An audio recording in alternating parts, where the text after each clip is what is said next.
Hey mini enthusiasts, how are you doing? Welcome back. This is part 14 of the Project KITT build. And firstly, I must apologise. I think I said in the last update that was the penultimate update of the cutting, grinding and welding, but I've just been back through, reviewed all the footage, and we've probably got one more episode to go. So I think part 15 will be the end of the cutting, grinding and welding. So this is continuing on from the last update, which was the offside rear, just finishing off the quarter panel, and we're doing the same on the near side rear now. So as we speak, actually, this is the Monday after the Bingley Hall mini fair, and yeah, it's all getting quite exciting now for us. All the bodywork is done, or all the welding in new panels. So Mark was on a bit of a parts binge at Bingley Hall over the weekend on Sunday, and has got lots of nice new shiny bits for the car, which I will show you in due course. But just to give you a little bit of a teaser, actually, I will insert a couple of pictures of the front subframe, which has been powder coated, and it's looking very nice. As I'll show you in a minute, it's powder coated in candy apple red.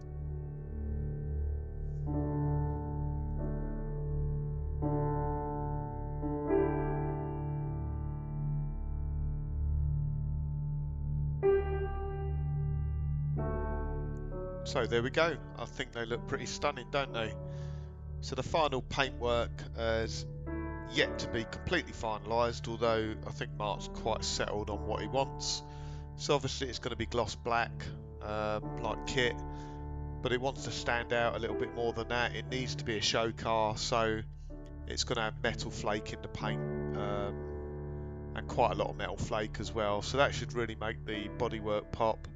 And then the underside, the seals, the floor pan and the engine bay, I think are going to be like in a flat red. So those sort of candy apple red subframes should really stick out from that, and they should look really nice. But like I say, it's not 100% finalised yet, but I can certainly see where Mark is going with the paint scheme on the car. So I would just like to take a moment actually just to thank everyone that obviously tunes in, watches these videos, leaves comments. You know, I appreciate the comments. You know, helpful sometimes. There's certain little bits we miss, and you know, some guys have highlighted little bits, and yeah, really appreciate the comments, and yeah, we'll do our best to improve the build, improve the videoing as we go through it actually. So yeah, thank you very much. Thanks for subscribing if you do, and thanks for tuning in and watching. A few people actually have mentioned about the not the MIG welder, the spot welder. So at the end of this video, I've just put in a few photos just to try and give some detail on the type of spot welder we're using, and the size, width and dimensions of the electrodes. So if you've tuned in for that, if you fast forward to the end, there's some photos at the end of the video.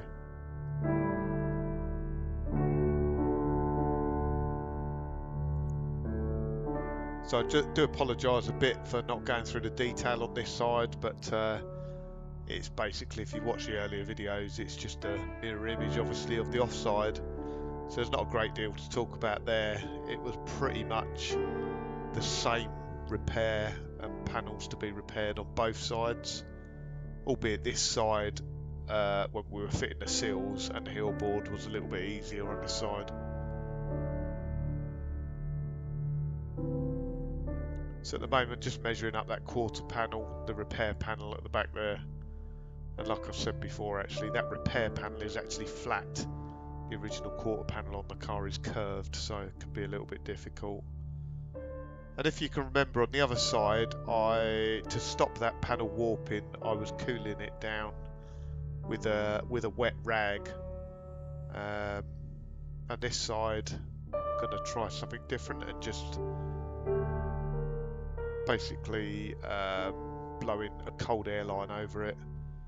Just a little bit of detail there on the spot welding and the panels inside the door bin there and quarter panel.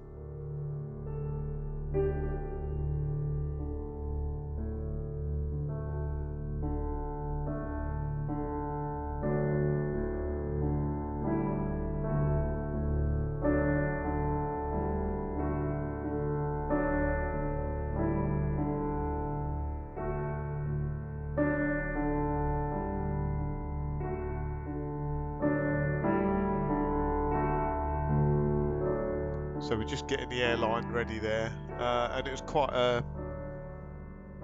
bit of a lesson for me actually, because I'd tried sort of the damp rag method before with cooling down the weld, trying to stop the panel from warping too much. I've not tried blowing compressed air onto it before. It was actually another YouTuber, Fab, that I saw doing that, and it's surprisingly effective. Certainly seems to be more effective than a damp rag. So got a little bit of detail coming up on that here, so you can see a little bit closer. Unfortunately, the camera doesn't really show up the panel warping and it pulling back into shape, but when you're doing it, obviously you can see the panel warp while you're welding it, and then you stop, you cool it off with the airline, and you can instantly see the panel tighten back up and the warping come out the panel. So it is very effective, and if I do the same sort of repair again, I'll certainly use the cold compressed air line. It certainly seems to be very effective. And as in the previous sort of videos where I've been welding repair sections on like that, it's kind of just trying to do a little bit at a time, and trying to do sort of opposite ends of the panel each time, so you're not heating up too much of the same area at the same time. Generally, I guess it's probably 1/2 inch to 3/4 of an inch of weld. Any more than that, you seem to put too much heat into the panel.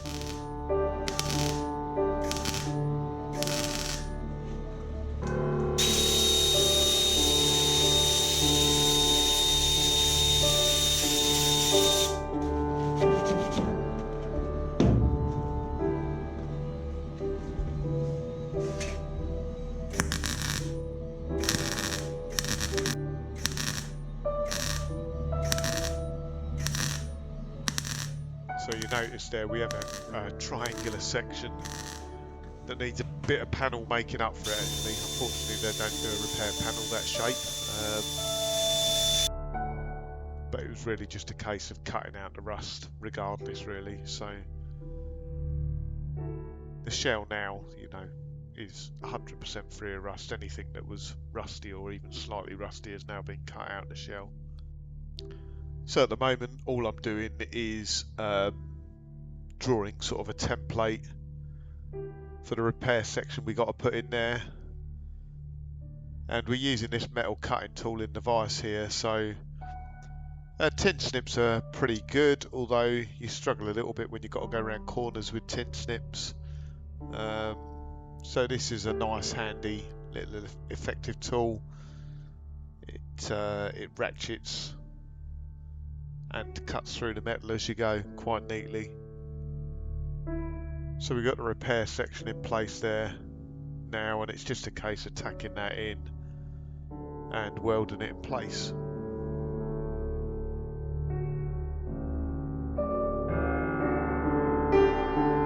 So it's quite handy when you can get to the back of a panel like that, especially when you're making a template, because it's very, very simple. Just a case of putting a bit of card behind it and then drawing around it.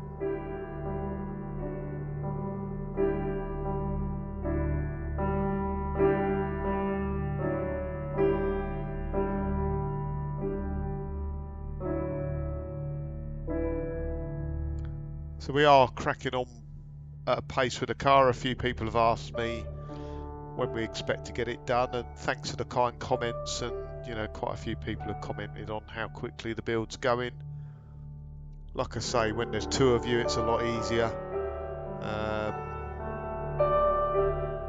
and yeah, we've got previous experience, or certainly I have, and Bolt was the last build obviously, so we've had a bit of experience working together as well, so it does help. So we hope to have the car done, finished, road legal, MOT'd for London to Brighton 2019. I'll just get that in now. So the car should be at London to Brighton 2019 on the Brighton Mini Club stand. That's the plan anyway, so if you'd like to see it in the flesh, we're not far off that now. When's that? May, mid-May? Maybe the 19th, 20th, something like that.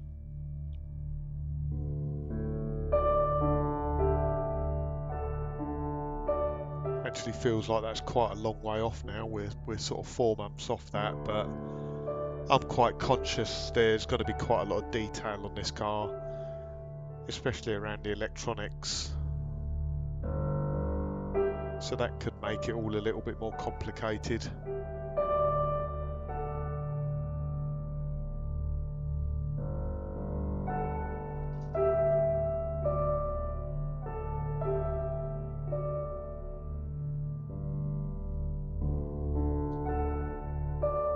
So we're obviously on the final legs here, just finishing off that last rear quarter there, just spot welding that in now. And I'm down on the floor there just cleaning up the tips on the welder. So we do have a tool for cleaning the tips. It's very effective, although very expensive as well. It's like a cutting tool, works on a ratchet. You clamp the two electrodes together, ratchet the tool around, and it cuts you a perfect tip on the spot welder electrodes, and it welds so much better once you've cut the tips and cleaned them. But the tool is 90 odd pounds, so it's not very cheap, but it is very good, as with most tools actually.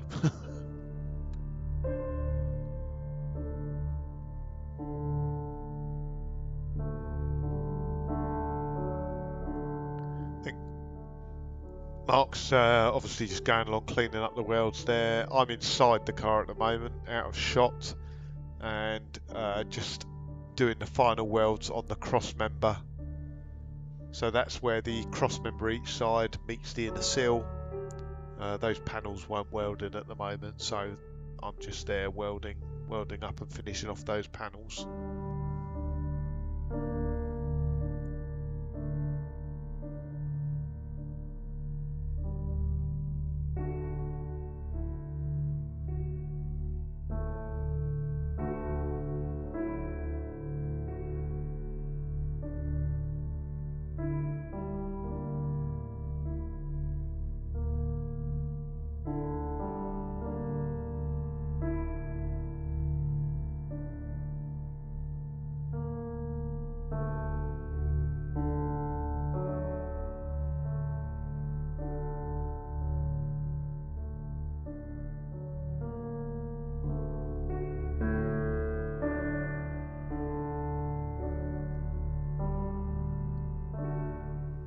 And so, as you can see, Mark's continuing on there, just cleaning off the welds.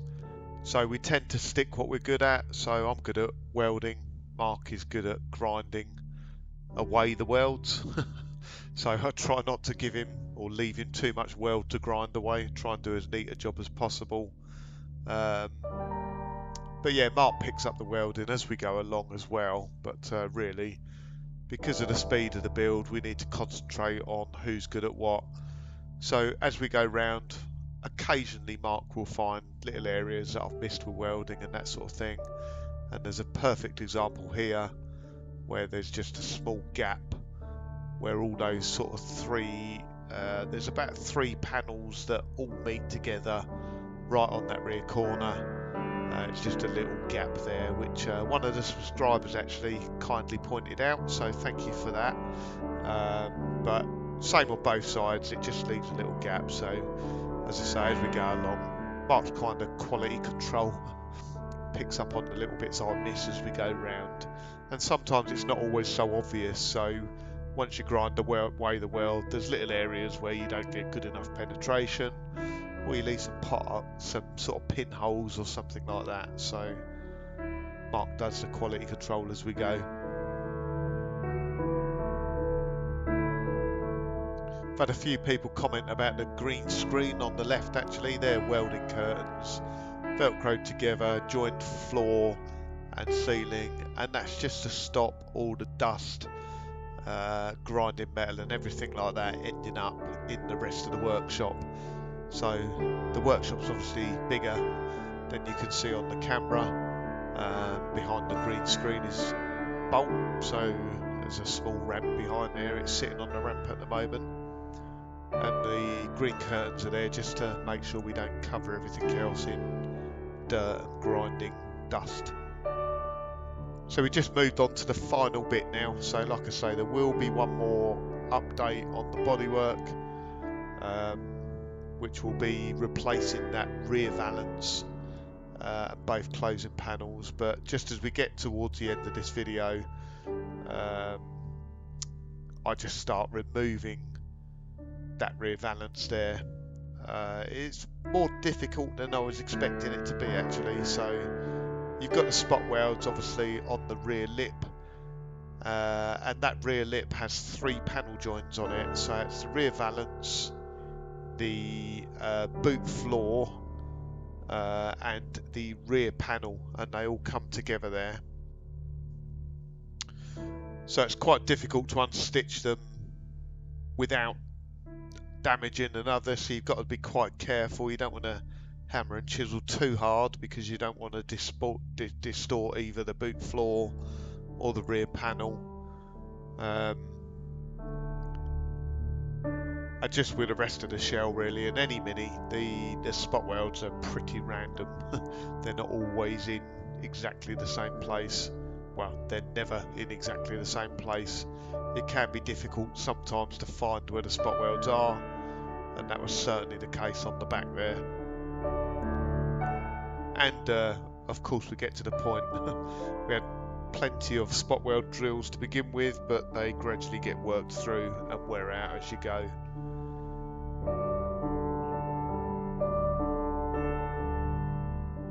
Be quite interesting and to try, you know, a budget spot weld drill compared to a really expensive one, actually, just to see how much difference you get. But you probably drill out about 40-50 spot welds before it starts to blunt.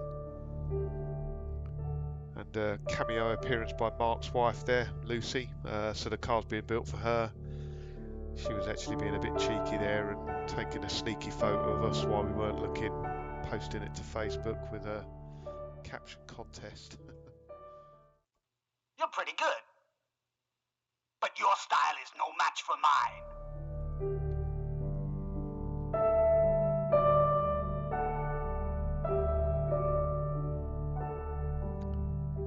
And now obviously got all the spot welds out on the back there. It's just gently going around with a hammer and chisel, trying to separate it without distorting the panels that you're leaving in place too much. Can actually get quite frustrating, and certainly the closing panel on that offside rear had to come out and be replaced. But that closing panel, that repair section there, is also the rear subframe mount.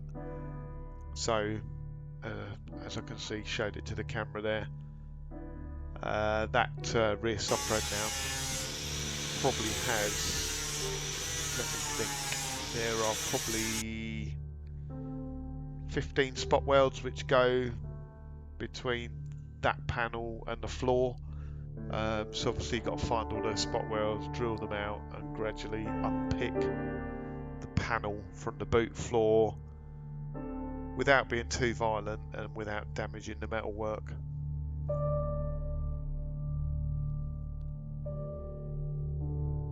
So we're drawing to a close on the end of that day working on KITT. Actually, that was into the evening now, just trying to get that rear valance ready so next time we go down and work on the car, it's kind of just one final push to get that bit finished, and then it's all done. Then it's just getting ready for paintwork really. So like I say, there will be a part 15 of the bodywork and welding, but we're near enough there now, so one final hurdle to go. So once again, thanks for tuning in. If you've made it this far, really appreciate it. Thanks for the comments.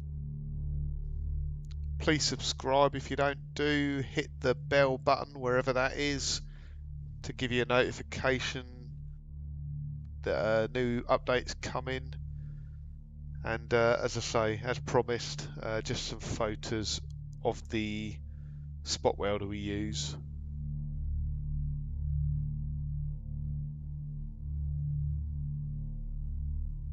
Finally, thank you very much for watching, guys, and catch up with you in the next update. Cheers.